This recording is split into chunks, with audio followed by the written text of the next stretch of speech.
Assalamualaikum warahmatullahi wabarakatuh. Saya Dwipa Zaza Radianto dari Paralel 5, mata kuliah P3D, dosen pengimpun Bu Yunita Lesma Siregar MPD. Saya dari Fakultas Pendidikan Jasmani Rekreasi, jurusan FKIP. Saya di sini akan menjelaskan tentang perkembangan kepribadian peserta didik. Next.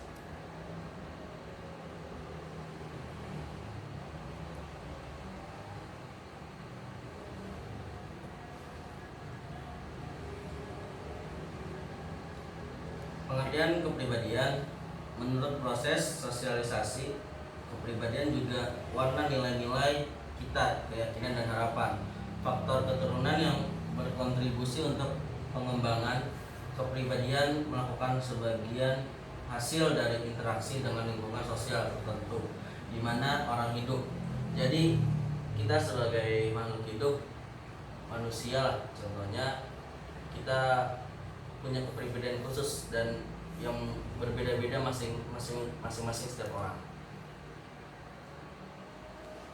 Kalau menurut para ahli, kepribadian itu menurut Koenjaraningrat merupakan ciri dari watak yang diperlihatkan seorang dari lahir sampai lanjut usia. Jadi kalau menurut beliau, kepribadian kita itu dari kita lahir di dunia sampai kita tua maupun kita sampai meninggal, itu kepribadian kita. Dari para ahli yang kedua, Roman Atkinson menjelaskan merupakan pola dari perilaku dan cara berpikir khas yang menentukan penyesuaian diri individu dengan lingkungan.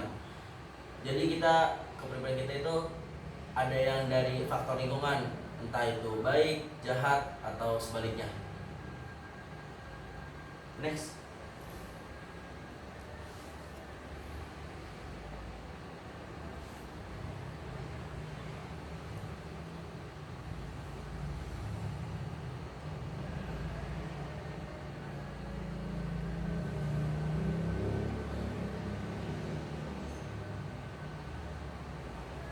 Konsep dasar pengembangan kepribadian. Sejenak mungkin kita akan bertanya, apa itu konsep diri, apa esensianya, kegunaan apanya, dan banyak lagi pertanyaan yang mungkin terlontar tentang perkembangan kepribadian yang saya mau jelaskan. Konsep diri adalah operating system bagi next stop PC, yaitu sistem persyaratan tubuh kita. Kita ini merupakan sebuah komputer yang paling canggih, tetapi tanyakan pada diri kita, apa kita sudah sering mengupgrade konsep diri atau pengembangan kepribadian kita? Komponen konsep diri memiliki 3 komponen yang sangat penting karena akan mempengaruhi hidup kita mulai saat kecil hingga sekarang. Komponen pengembangan kepribadian tersebut antara lain: 1. Diri ideal. Dalam konteks dunia pendidikan, diri ideal ini yang sering ditetapkan orang tua adalah anak harus mendapatkan nilai yang bagus, terbaik, sempurna, yaitu 100 atau A dalam setiap ujian atau dia sedang bersekolah menempuh bangku pendidikan. 2. Citra diri. Anda akan selalu bertindak atau bersikap sesuai dengan gambar yang muncul dalam cermin atau citra diri Anda. 3. Harga diri. Semakin Anda menyukai diri Anda, menerima Anda, hormati pada diri Anda sendiri sebagai seorang yang berharga dan bermakna, maka semakin tinggi harga diri Anda di derajat manusia yang lain. Kesimpulannya dapat dimisalkan sebagai berikut. Orang tua Anda, misalnya Anda bersekolah, terus Anda harus mempunyai nilai yang terbaik 100, tapi diri Anda itu tidak mampu atau tidak bisa melakukannya karena terlalu beban, terlalu pusing, atau terlalu sulit karena Anda tidak mampu. Itu yang mencerminkan karakter Anda. Terus bagaimana konsep diri Anda terbentuk? Konsep diri Anda itu terbentuk itu bagaikan kayak sebuah meja yang ada kakinya 4, yang ada alasnya, kayunya itu semakin Anda berdiri kokoh, semakin Anda bisa mencapai meskipun hasil itu sulit. Jadi siapa yang memasang kaki tersebut pertama kali orang tua, dan setelah itu guru. Jadi patokannya itu orang tua kalian. Semakin Anda dibimbing yang terbaik sama orang tua kalian, ya semakin kuat itu kokoh bangku itu.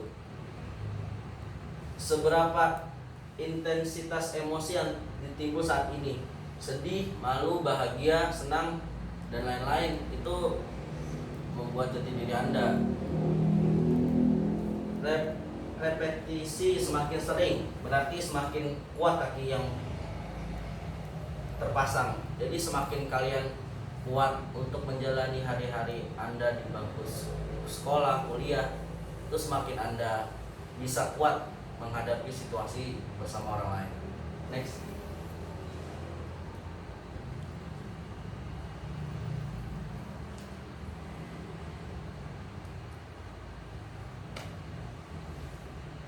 Perkembangan karakteristik kepribadian. Perkembangan karakteristik kepribadian itu ada 3 fase. Fase awal sejak anak berusia 1 tahun sampai 2 tahun. Saat anak tersebut mulai mengenal dirinya sendiri, pada fase ini kita bisa membedakan kepribadian seseorang menjadi 2 bagian yang penting, yaitu sebagai berikut. 1. Bagian pertama berisi unsur-unsur dasar atas berbagai sikap yang disebut dengan attitude, yang kurang lebih bersifat permanen dan tidak mudah berubah kemudian hari. Unsur-unsur itu ialah struktur dasar kepribadian, basic personality struktur, dan kapasitas profesionalnya. Kedua unsur tersebut merupakan sifat dasar dari manusia yang telah dimiliki sebagai warisan biologis dari orang tuanya. 2. Bagian kedua berisi unsur-unsur yang terdiri atas keyakinan atau anggapan-anggapan yang lebih fleksibel, yang sifatnya mudah berubah atau dapat ditinjau kembali di kemudian hari. Fase kedua ini ada 6. 1. Dorongan ini merupakan kehendak manusia untuk melakukan sesuatu aktivitas yang selanjutnya akan membentuk motif-motif tertentu untuk mewujudkan suatu keinginan. 2. Naluri manusia itu berbeda-beda. Ada yang naluri seorang anak kuat nalurinya, ada yang bisa nalurinya bermain sambil belajar atau bermain saja atau belajar saja, itu nalurinya anak itu berbeda-beda. Next.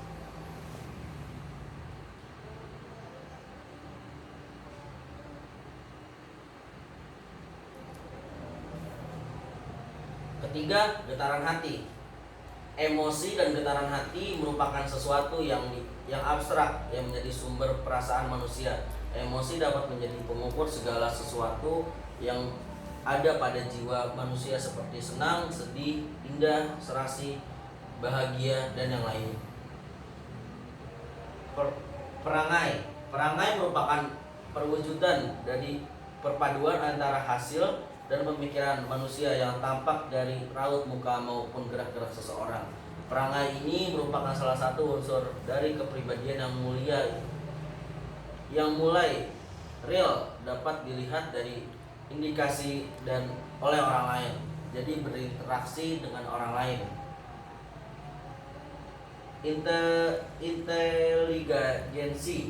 Inteligensi ialah tingkat kemampuan berpikir yang dimiliki oleh seseorang, sesuatu yang termasuk dalam inteligensi ialah IQ, memori pengetahuan, serta pengalaman yang telah diperoleh seseorang melakukan sosialisasi.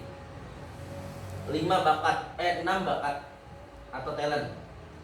Bakat atau talent hakikatnya merupakan sesuatu yang abstrak yang diperoleh seseorang karena warisan biologis yang diturunkan oleh leluhurnya, seperti bakat seni, olahraga, berdagang, berpolitik, dan lainnya. Bakat merupakan sesuatu yang sangat mendasar dalam perkembangan keterampilan yang ada pada seseorang di kehidupan manusia. Setiap orang memiliki bakat yang berbeda-beda walaupun ayah ibunya yang sama.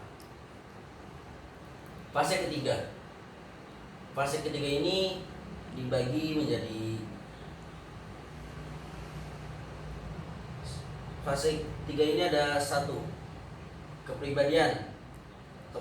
Kepribadian ini merupakan tipe kepribadian yang ideal, yang dimana seseorang memiliki prinsip-prinsip yang kuat untuk menerapkan nilai-nilai sentral yang ada dalam dirinya sebagai hasil sosialisasi pedoman sebelumnya. Seseorang memiliki kepribadian normatif apabila terjadi proses sosialisasi antara pelakuan terhadap dirinya dan melakukan terhadap orang lain sesuai dengan tata nilai yang ada di dalamnya masyarakat. Tipe ini ditandai dengan kemampuan menyesuaikan diri yang sangat tinggi dan dapat menampung banyak aspirasi dari orang lain. Next.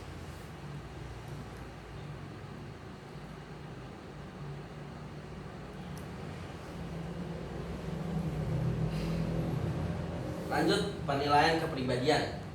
Penilaian kepribadian ini ada 4. Saya jabarkan. 1, lingkungan alam adalah pola perilaku yang masyarakat dipengaruhi lingkungan alam. Contoh, perbedaan iklim dan sumber daya alam yang menyebabkan manusia harus menyesuaikan diri dengan alam. 2, genetik merupakan manusia mempunyai biologis yang unik berbeda dengan orang lain. Contoh, anak kembar sekalipun mempunyai karakter yang berbeda. Meskipun kembar, dia mungkin sifatnya berbeda dan pola tubuhnya ada yang kecil, ada yang besar. Mungkin dan ada juga raut wajahnya yang berbeda meskipun dia kembar. 3, kebudayaan adalah nilai-nilai yang norma yang mengatur perilaku dan mempengaruhi pembentukan kepribadian. Contoh, negara bagian barat diperbolehkan menggunakan pakaian terbuka, sedangkan negara bagian timur tidak mengizinkan. Maksud negara bagian barat tuh negara kayak Eropa, ya Amerika. Kalau negara bagian timur kayak mungkin di kita, di Arab, Mesir, itu yang pakaian terbuka dan yang tidak terbuka. Dikatakan terbuka itu bukannya dia telanjang, mungkin cuma memakai bikini